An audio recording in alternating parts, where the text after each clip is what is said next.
I know it is just after lunch and that this is the time when you all want to have a little sleep, so I'll try not to speak too loudly.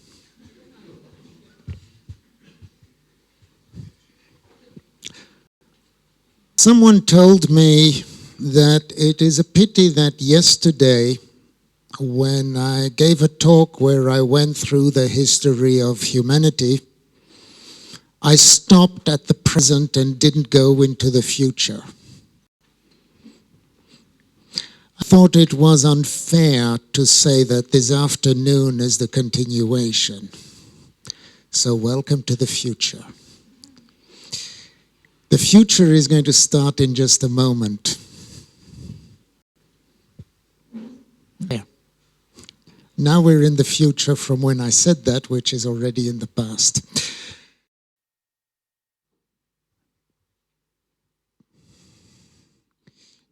Usual thank you, particularly because I know that some of the sponsors are present in the room, so I'm obliged to thank you for this. Thank you for allowing me to be here and express my ideas.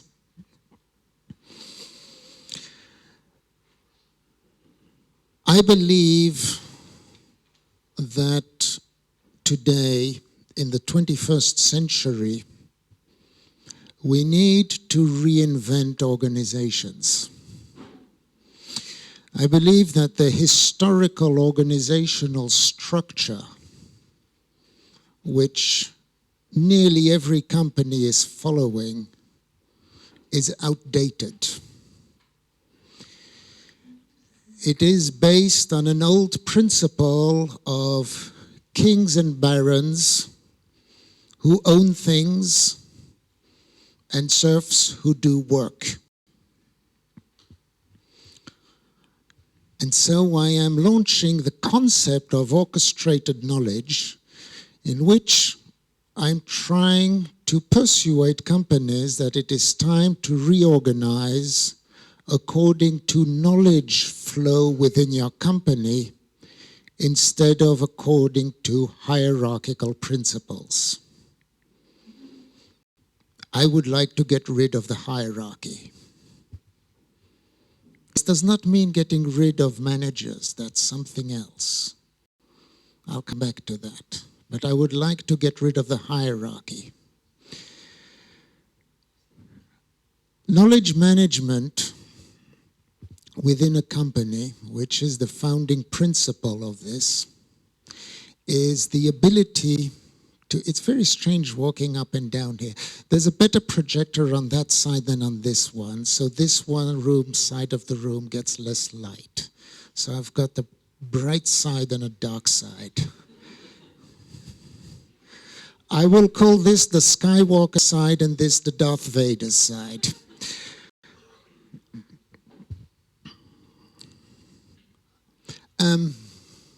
Knowledge management is the ability that when something unexpected happens, when you are surprised, you are able very rapidly to find the knowledge you need in order to respond efficiently to this surprise.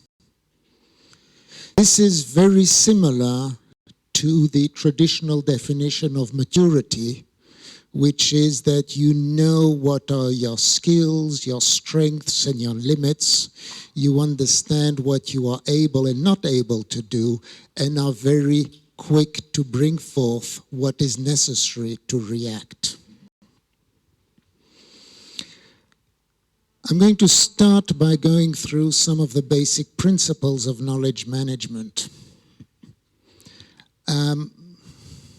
I've put a subtitle here that says a short reminder, because I have presented the next few slides in a previous conference here, and I know there are some people in the audience who've already seen this in a different context. So I'm just quickly going to go through this, the basic principles of how knowledge management works. I start with the basic delivery concept. If you are working in a company which seeks to build, develop, deliver products or services, you are following this flow.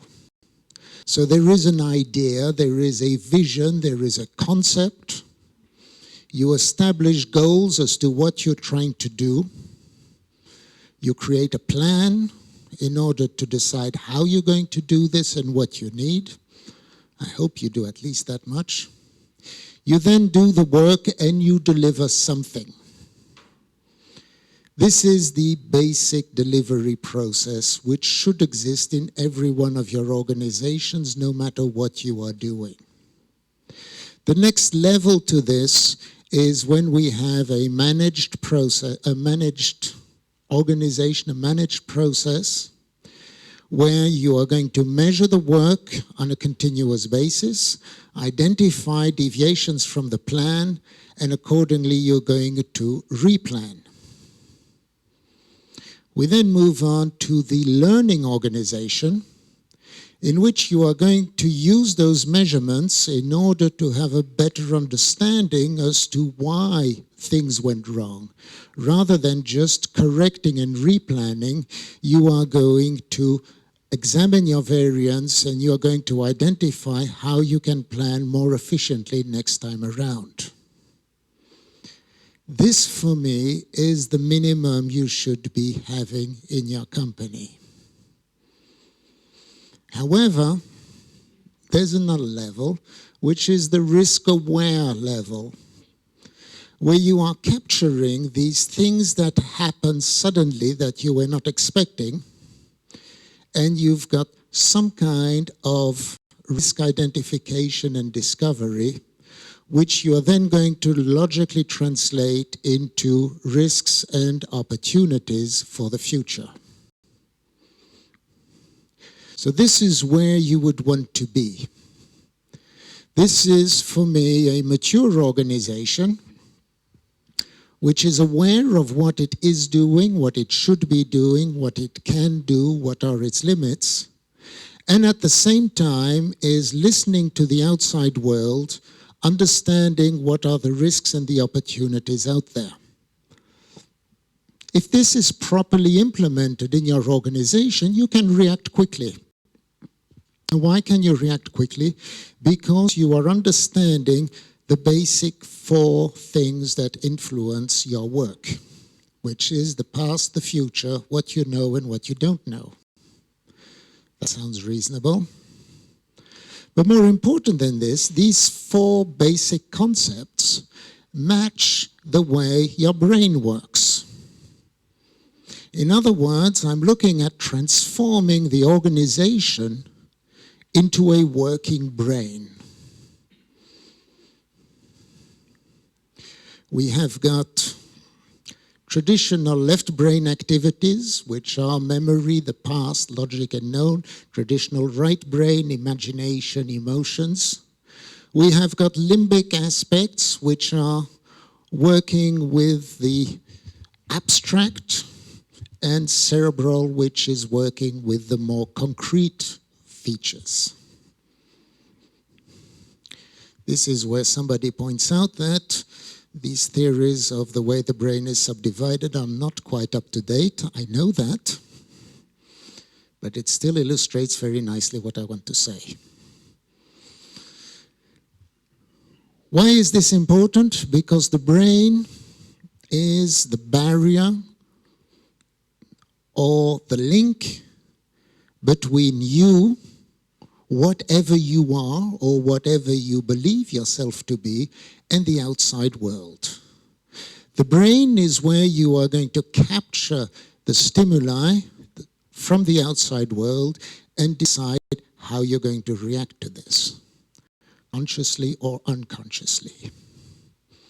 And that short moment in space where you decide how you are going to react to something, this instant in which you decide, that is your last freedom. No matter what is given to you or taken away from you, this moment in which you decide how to react to external stimulus is the last freedom that no one can take away from you. And that is where you determine your future.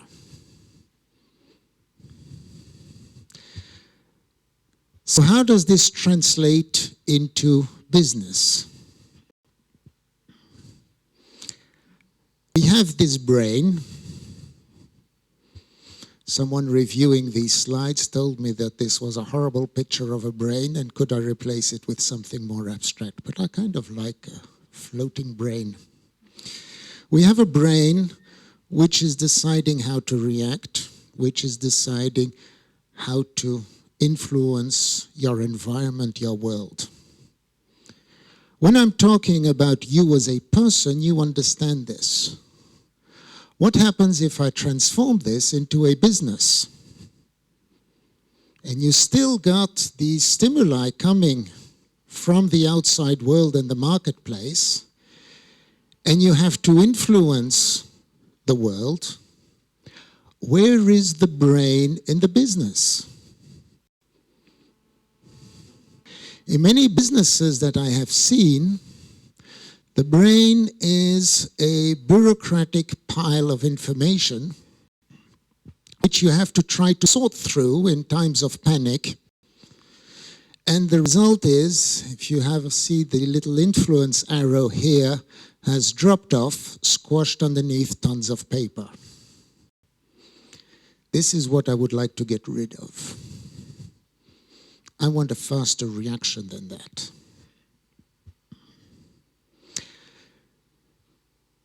So, knowledge. If we're talking about knowledge management, we first need to understand what we mean by knowledge. Within business, there are 4 types of knowledge. You've got awareness and responsiveness. You have got internal and external knowledge. You need to somehow learn to master all 4 of these. The first one we want to manage is internal awareness. Internal awareness means, do you know what you know? What an interesting concept. If you are in an organization where there are more than 2 or 3 people, you have got an immense wealth of knowledge within your company, within your co-workers. Do you know what they know? How can you use that? If you don't have it, you start having an organization which is very static, which is ruled by organization charts and policies and procedures. We focus on delivering a product on a regular basis. If you start understanding the knowledge within the company, you can start focusing on experience, competencies, and talents. You can start understanding how can I use the people in the company to the best of their abilities. How can I make sure that people are actually being efficient? The second level is how do you use your knowledge? This is our internal responsiveness.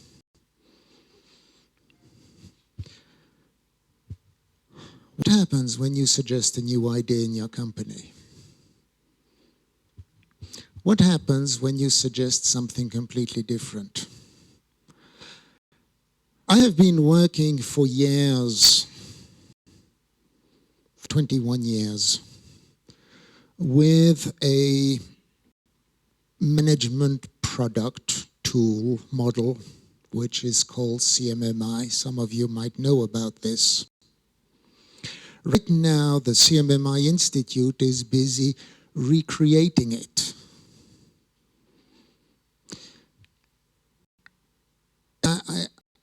I've had this argument with several of them saying, why are you doing this? Why are you rewriting yet another standard, yet another model, yet another theory of how things should be done? Yes, a few things can be corrected and updated. polish it off, but let's start thinking outside the box. Let's start thinking revolution. What is the brilliant new concept that we could come out with? The answer I'm getting is, we'll rewrite the model. Don't work for me. We've got enough of those. The next aspect we want to look at is external awareness. External awareness. Do you actually understand your market? Do you understand your competition? Do you understand why you shouldn't compete with your competitors? If any of you were here last year at this conference, I gave a keynote in which I said that I wish that the Cluj area would show more collaboration and less competition between software companies, because you have got what it takes here to be a European, if not a global Silicon Valley. But you have to stop stealing the best people from your competitors by offering them more money. You have to focus on creating a brand and increasing the quality before you increase your prices. That's what we're talking about here. I understand the market, and I understand how my competitors can help me in this market. And finally, we come to external responsiveness. Be there for the market.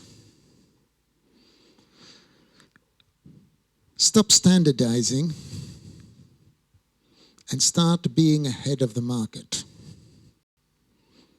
Software industry, how many people here develop software or manage software development team? Okay.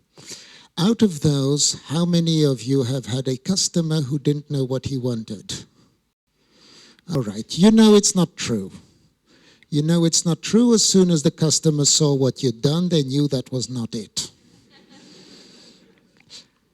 How can you formulate what your customer really wants rather than waiting for them to explain it? That's what we're talking about here. If we responded to customer requirements, the iPod would never have been invented. I'm not sure the Sony Walkman would ever have been invented.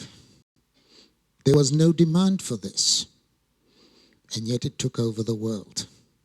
So these are the 4 aspects of knowledge which you need to master within your organization.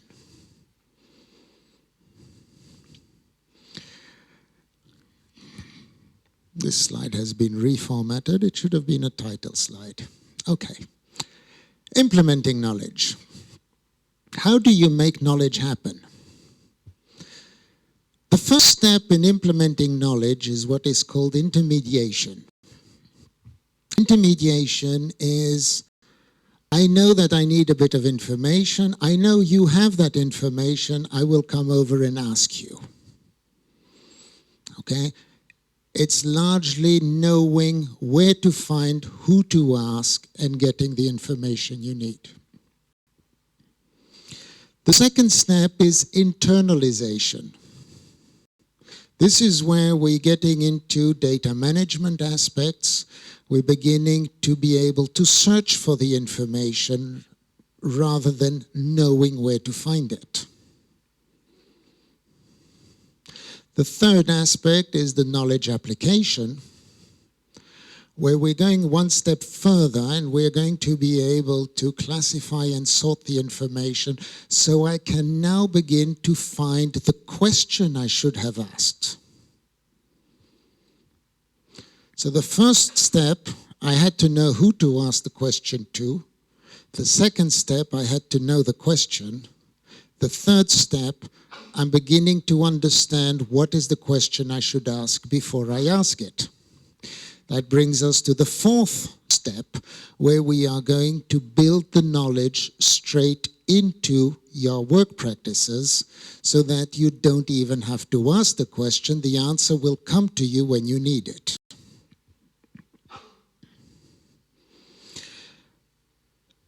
All these different aspects are basic concepts of knowledge management. If any of you have studied knowledge management, you're probably recognizing a very abbreviated form of traditional knowledge management theory.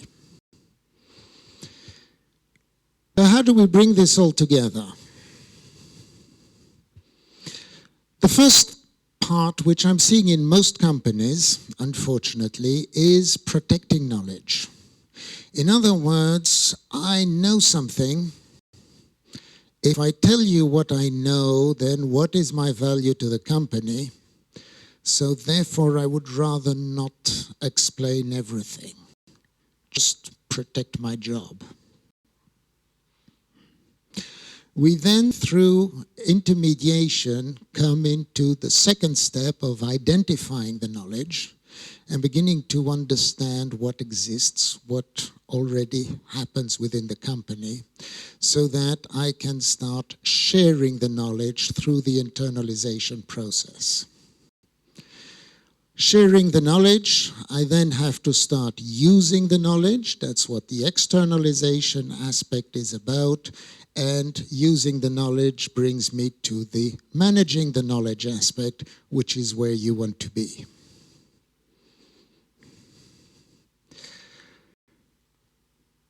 The first step, protecting knowledge. If you want to know something, you have to find the person who knows it. This is not a useful aspect. Typically, you will find turf wars, you will find people trying to hide information and protect their own area of expertise. The second one, we are going to be able to search the repository to find the information we need, which means that we start having teamwork. Now, when I'm talking about team, that is a precise word. I'm not talking about group work, I'm talking about teamwork. I know that I can rely on my team members. I know that if there's something I cannot do, they will take over and do it for me, with me. We then move on into capturing, analyzing, and sorting the knowledge, which will allow us to have it somewhere. And this is where we come to the classical evolutionary concept of survival of the fittest. If you have not reached this level in your company, do not expect to survive very long. Next, I'm going to start being able to use the knowledge in the company, which is my fourth step here, and this is where we start having the market success aspect, which is where most company managers restrict their vision. What we want is we want to get to the final stage where knowledge is guiding you in your daily activities, because this is the aspect where you're getting market leadership. You actually have people coming to listen to you and to believe what you are busy saying.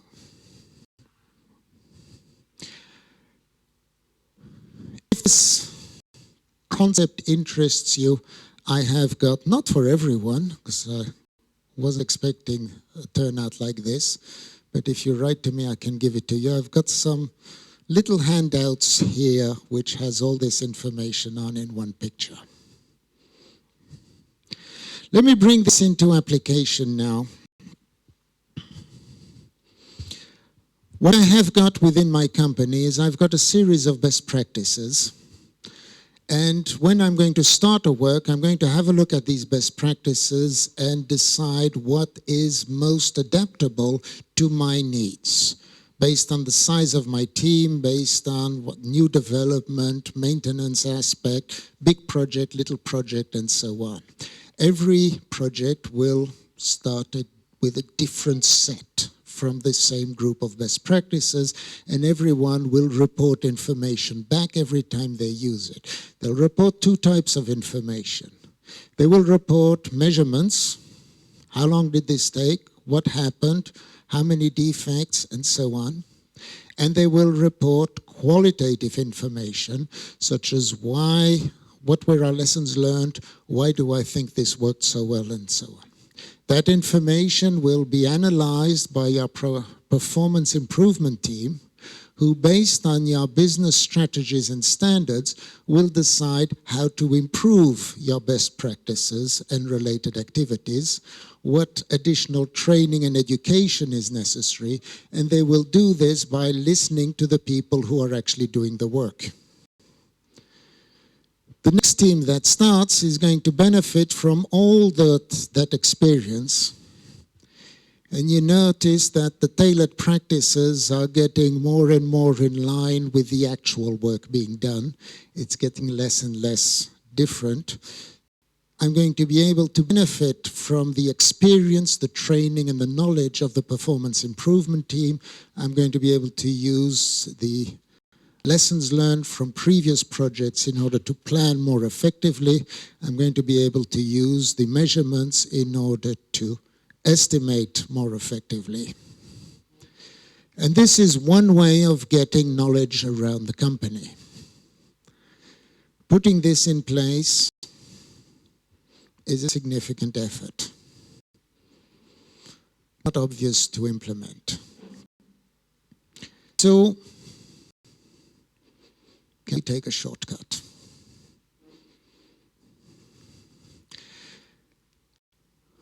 Can I get the knowledge to the right people at the right time without significant investment in tooling and training?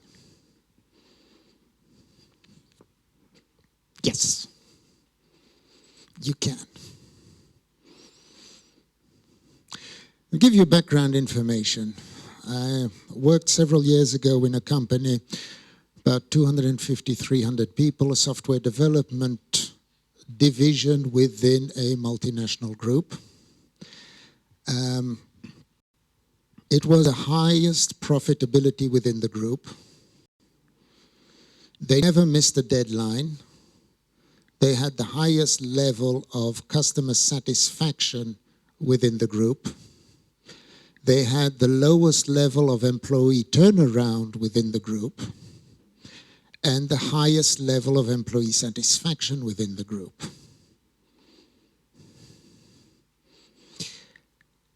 They were largely the revenue center of the group. And unfortunately, they were killed off because their profits were reinvested in all the other areas which were losing money, until finally the company imploded. If the rest of the organization had accepted the work practices we put in place, it would have worked. This was the director of this division. There were two hierarchical levels within this company of 300 people. There was Paul, who was there because legally someone had to be in charge, and there was everybody else. In other words, we took the traditional hierarchy, about which I talked yesterday as to what was wrong with this, and we threw it out. Why did we throw it out? Because what's the reaction in a hierarchical organization? Promotion replaces performance. Valuable engineers are promoted to become inefficient managers. People learn to obey the rules and color inside the lines instead of doing what is best for the business. And the focus is on reducing cost rather than increasing quality or value. I hope none of you recognize this description of hierarchy, but I expect one or two of you do. What we implemented instead was a cell-based organization. The cell-based organization was a flat organization in which we had dedicated cells of activities which did different activities, had different roles.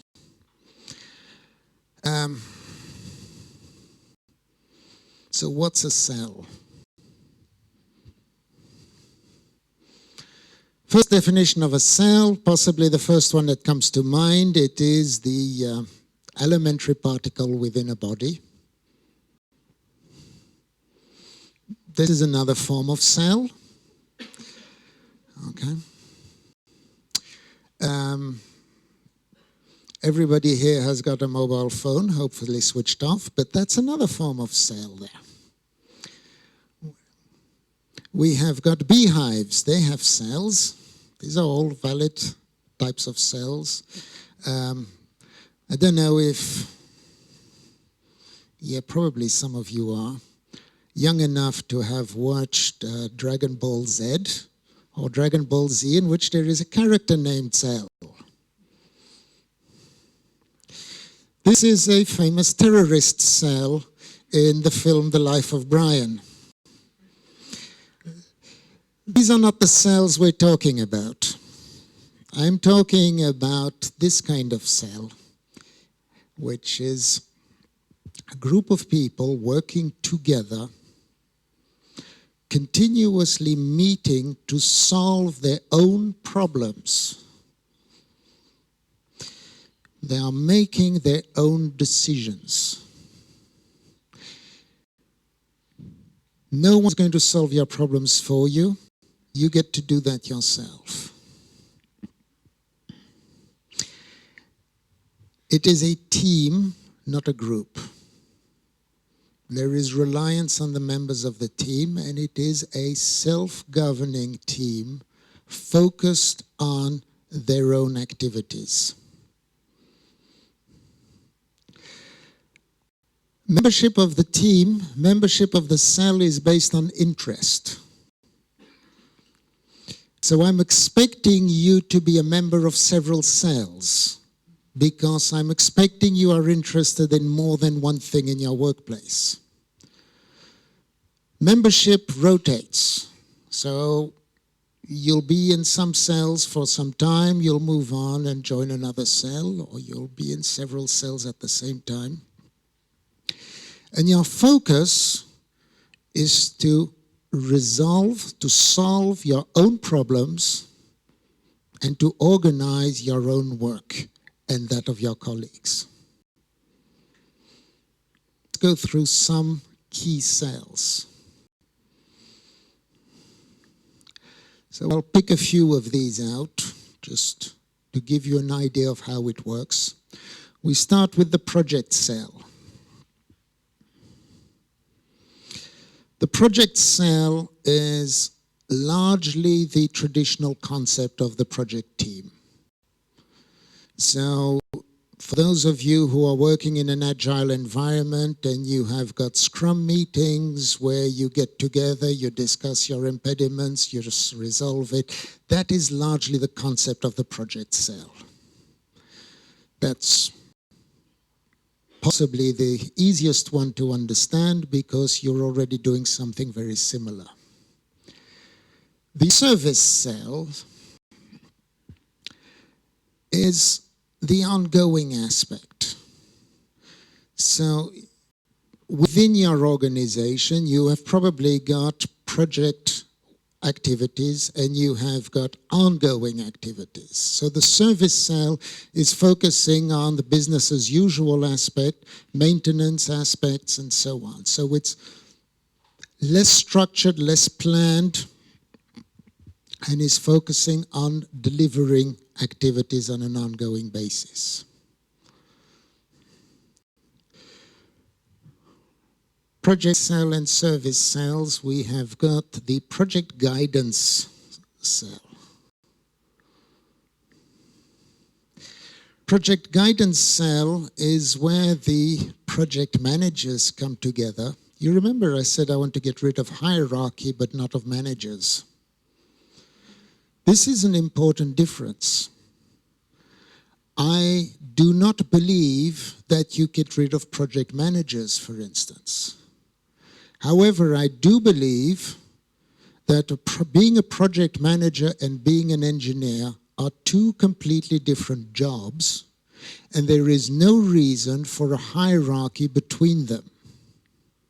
In fact, I believe that a good software developer should be paid more than a bad project manager. It's not because you have the word manager that you deserve more money. And so we keep the concept of project managers, but they are not hierarchically responsible for the team. But the project managers come together and they discuss their problems. I'm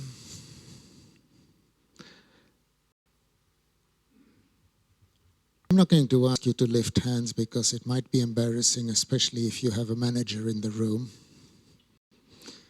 But I expect this is a problem some of you have heard of, not had yourself, of course. And that is that there is some other project which is not going very well, and top management has decided that that is a priority project, and I'm going to come and take key resources away from your project and stick it onto the other one, without warning. Yes, sometimes that happens.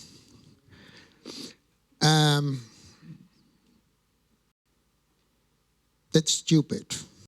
We all know it's stupid. Because you're creating an apparent, quick, short-term solution to a problem, but you are creating a new long-term problem, or possibly two. There was a book written in the 1970s on this subject, which was called The Mythical Man Month. Adding people to the project does not make the project go faster. I used to say that you cannot make a baby in 1 month by using 9 women. I have found out in the software industry that there are a lot of software developers who are willing to respond, may I try? So I avoid using this image now.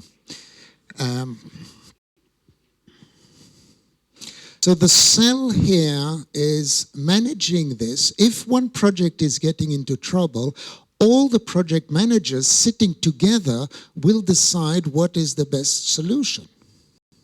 How can we resolve this? So we're not snatching your resources away. We might have to reassign them, but it is decided together. The cell here is also compiling. I mentioned that we're collecting measurements. How long did this take? What did it cost? How many defects? The cell is going to collect this information and analyze it in order to identify how to improve project management across the organization.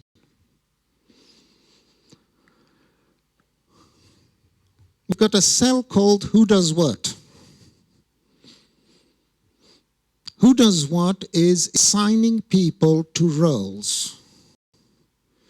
Any role within the company is advertised. You are given the opportunity to come and do this task. You are given the opportunity to become project manager for this new client. Please apply here. You contact Who Does What. They will see who is interested in the job, who is capable of the job, and they are assigning. You're confusing me.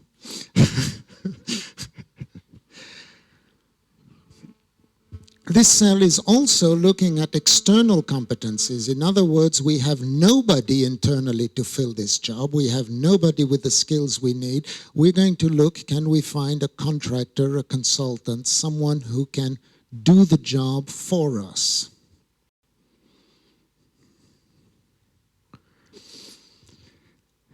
Coding.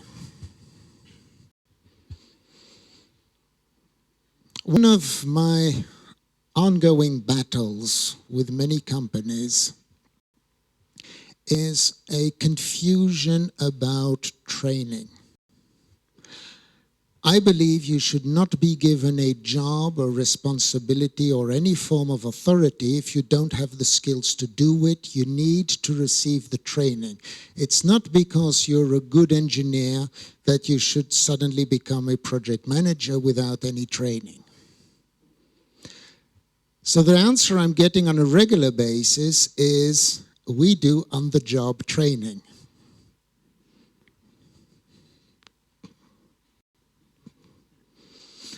On-the-job training is equivalent to taking a small child, dumping him in the deep end of the swimming pool to see if he can swim.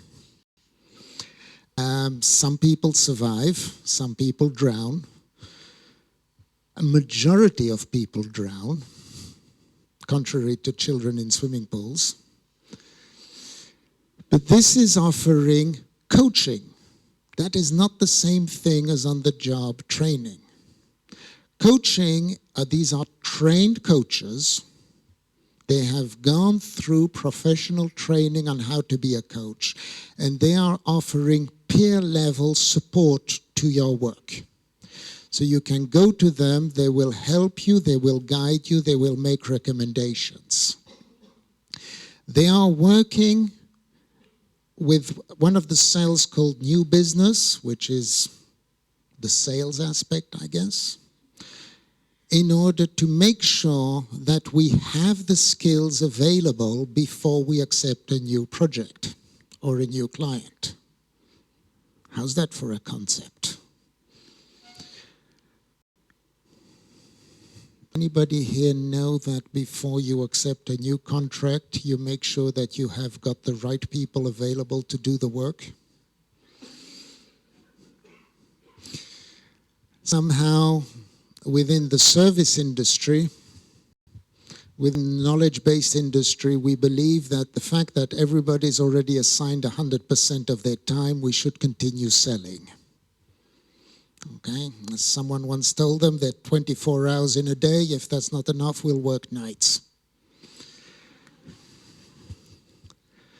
Hotel. Hotel, here's an interesting one. Hotel is there to provide a 5-star support service for all your internal needs. So the objective of the hotel cell, which, by the way, is not resource specialists. Hotel, like all the other cells, is populated by people who are showing an interest. So within hotel, I might have software developers, I might have project managers, I might have the accountant, I might have all kinds of people. But their objective is to provide you the support you need on the job on a regular basis. Just like here in this hotel, if I want a cup of coffee, I can call reception and they will bring me a cup of coffee. If I want the toilet unblocked, they will do that. If I want the light bulb changed, they will do that. They can manage all that with one call. The core cell is what is traditionally management. So it's the corporate presence, administers the reward system. In other words, their payroll. Okay, they approve contracts, someone has to do it. Membership includes the boss, whatever the boss is called in your company. And it includes team members elected by their peers. In other words, this top-level decision-making is done by people I trust. One of the challenges in many companies is the lack of trust between management and the people doing what I tend to call useful work. Business sales. Key customers, new business, we're focusing on the sales aspect, on maintaining customer satisfaction, on building up new sales as necessary. Showroom cell. The showroom cell is there to advertise how good you are. In other words, if I want to bring a new client or potential client to the business to show them around, to show how things are working, I will contact the showroom cell. They will decide what needs to be done. Interestingly, the company that I talked about just now, which created this system, started off as a showroom cell. So the idea was that this was going to be the division of the group, the company within the group, where we could bring new clients to show how good we were. Unfortunately, the rest of the company didn't follow. Special activities. There are a few special cells. Testing out new ideas, recruitment. These are cells that have a short lifespan. So we need to hire someone to do a job. We're going to create a cell who is going to create the job definition, decide how to recruit the person, and will be disbanded once the person is in place. New ideas that we want to test out, new products, cutting-edge technologies we want to test will be managed in the same way. And then there's the stem cell, which is all up there in the corner. And the idea of the stem cell is that it shouldn't exist. This is because conflicts happen, because things go wrong which cannot be solved within a cell, because there are conflicts between cells, because there are disagreements within people. So the stem cell is there to help them. And then we've got something very special, something different, and this is what holds the whole thing together. And it is a weekly stand-up meeting. Because we were in England, it was afternoon tea. So once a week we had afternoon tea where the whole company came together and had tea and cakes. And the manager, the only one in the company, made any official announcements that had to be made. Various people made announcements regarding their project, regarding their results. So it was just bringing people together in an informal way to talk about it. In the other sites, they had a similar approach. It was afternoon coffee or morning coffee or breakfast or something. It is not a working lunch. All right? A working lunch is something else. A working lunch is when you are telling people you are not getting your lunch break, but I'll give you a sandwich instead. Here, this is saying you are getting a break during your working hours and you will be offered a cake or something. So it is something in addition to your work, not something subtracted from your time. Results from this company.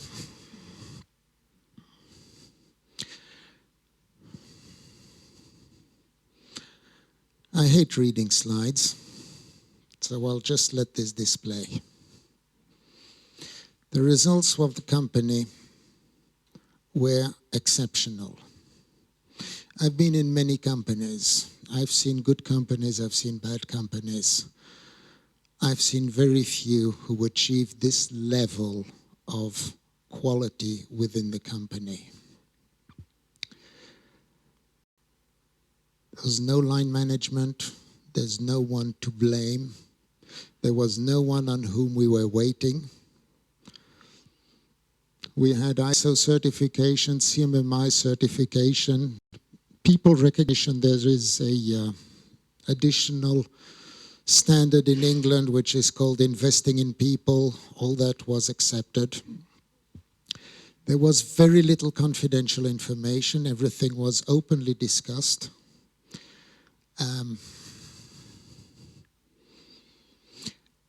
everyone is focused on supporting their clients. Because decisions were being taken by the people who had to implement them, decisions were taken very rapidly and were implemented immediately. People enjoyed their work because they were in control. They're allowed to manage themselves. Competencies are recognized. The organization changed as necessary. There was no need to wait for organization charts to be printed and so on. We met continuously. We solved our problems on an ongoing basis. Because it was a bottom-up management approach, it was considered as open, it was considered as fair. If one project manager was struggling, the project manager was not punished, but was supported by the others who helped identify it.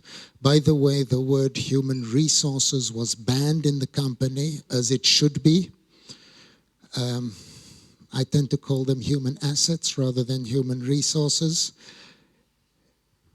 People managed themselves, organized themselves, decided among themselves where they were going to invest their time, use their training, take their holidays, and so on. 30% return on revenue, all customer defect targets exceeded, fixed price contracts introduced as high confidence in cost, quality, profit reinvested in the sales, quarter by quarter improvements in both customer and employee satisfaction. No deadlines were ever missed.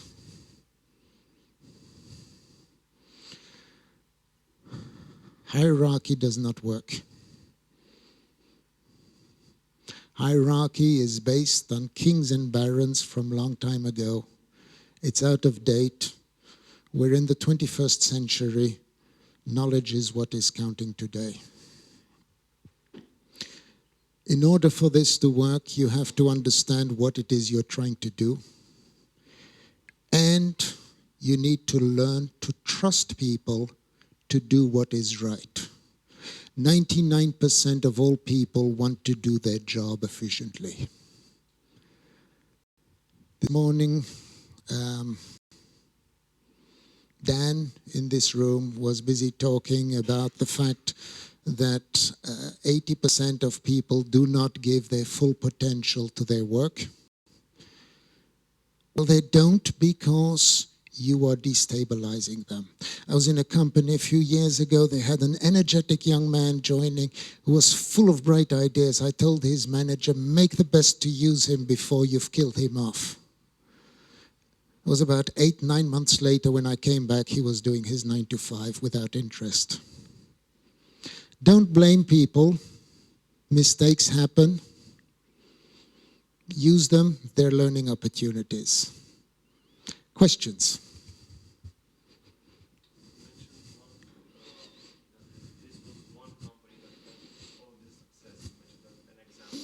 Yes. I have seen it in other companies as well in different formats. Didn't you encounter any implementations of this and failed miserably? No. Not if it's done correctly. Not if it's based on trust, not if it is based on actually working together and trusting people to solve their own problems. I have not seen an implementation that failed miserably. Yes. From my experience, it is getting harder to have such a model when are more people. Because usually, I don't know, 1, 2, 3 don't agree to what you're doing, or they don't, for example, don't participate. This was a company, the one I'm referring to here, of approximately 300 people. It's a question of education. I have seen it implemented in larger companies because they get broken down then into divisions or departments. What to do with the 1-5% of people that don't want to participate? Or simply, I don't. What to do with the 5% of people you have already demoralized, discouraged, and killed off their enthusiasm? I have never seen a young person growing up who did not want to learn, solve things, and do things. Question I am asking managers regularly in companies: what have you done to kill the motivation of your own staff? That's where the problem lies. Yes, there are people who don't want to do it. I would like to ask them why. What's their problem? Yes. I think that the motivation was the key for that team, the key of success. Am I right? Motivation is the key of success, but success is the key of motivation. They work together. There was someone at the back there. Yes. Shout out loud. Usually for these cells, what would be the minimum amount of people? Will you put like 3, 4 people at least for a cell to work perfectly, or can you work with smaller amount? It's hard to work with very small cells. There is the idea that the cell, like a team, should be 7 plus or minus 2 people. So from 5 to 9 people, you can have a really efficient cell. If you have less than 5 people, it tends to be... It's gone blank. Okay. These are leftover slides here. If you've got a very small cell where you've only got 3 people in, you run the risk of one person dominating the whole discussion. So you need slightly bigger. Yes. How much time have I got? 2 minutes. Okay. Everybody talks and discusses the problem, but the basic fact is that people are not equal. There will always be one guy more equal than the other. Isn't the risk that the cell becoming an hierarchy? No. Yes, there is a risk. There is a risk, and it proves that the cell has the wrong membership and needs to revisit its membership.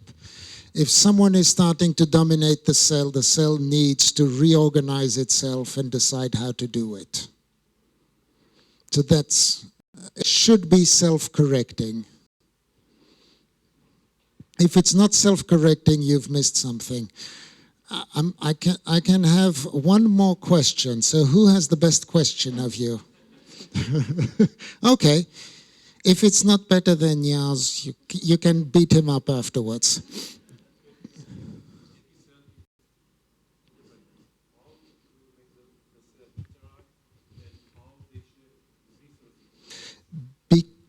How do you get the interaction between cells? This comes back to the who does what. You have got people who are filling many roles.